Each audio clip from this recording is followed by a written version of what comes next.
68 pala. Alain mo, akala namin 67. 67 ang tingin ko eh.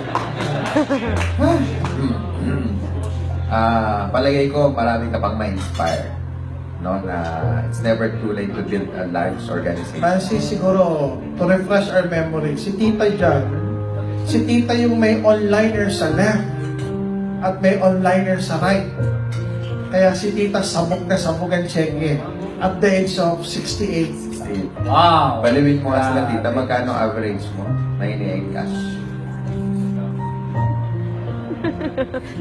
Ayan, nakalimutan niya. Uy, narinig ko yun. 200,000 po. Kaya, 200,000 ang kulang para mag-1 million. para mag-isang million. Yun ang buwan-buwan niya. Grabe! It's a great example na it's never too late to dream, di ba? Francis, pulgada pa yan, hindi niya pa alam yung username, password niya. Oo. May taga-encash siya na ako niya. Seryoso tayo eh. Pero ito, 800,000 ano? Kailangan mo pa ba yun, Tita? Palagpakan natin siya. Ayoko siyang pasalamatan kasi deserve niya pala. Deserve niya yung ganun cash. Lalo na sa age na niya. So, ayoko man sabihin na marami pa akong matutunan sa'yo. Pero marami akong gusto matutunan paano mo ginagawa. And then i-gather natin yung mga senior citizen. Kasi marami akong dito, mga 60 plus na titigas ng ulo.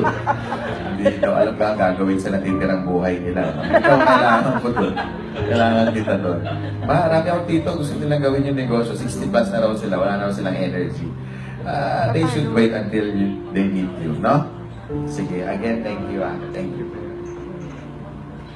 Tita na lang tawag ko, tita, di ba? Tita, oh. Sa ganda, tita eh. Para halos magkasedad lang kayo ni Francis, parang gano'n lang.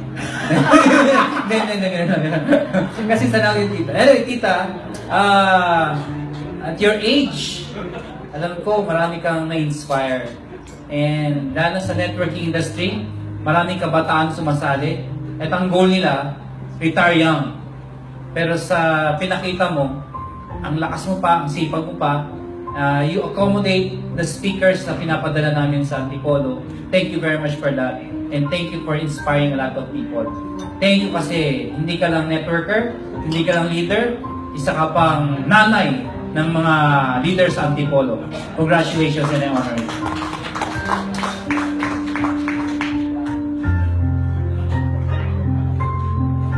Tita, tama po ba? Tama po ba, Tita, yung apo nyo ang sumabog sa network? Apo ho ba? O pamangkin? Anak na, sabi mo nga anak. Anak.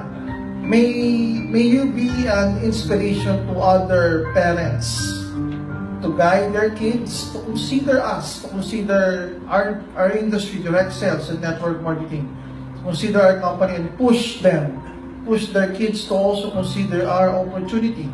You're a perfect example of a parent who believe in our business and inspire their kids to continue to learn how they could prosper with our company. May inspire more parents this coming year. You have inspired so many of us around the world. I mean, kung alam lang nila yung storya mo, buong-buo by the dot, I know they would also ask their children to learn what their children have learned and have done for the past few years. Tita, I salute you and I thank you. May you accept this candle of light and inspire more parents. That it's never too late. It's never too late to be in business. Thank you, Tita. Another warm round of applause for Ms. Teodora Amir. George.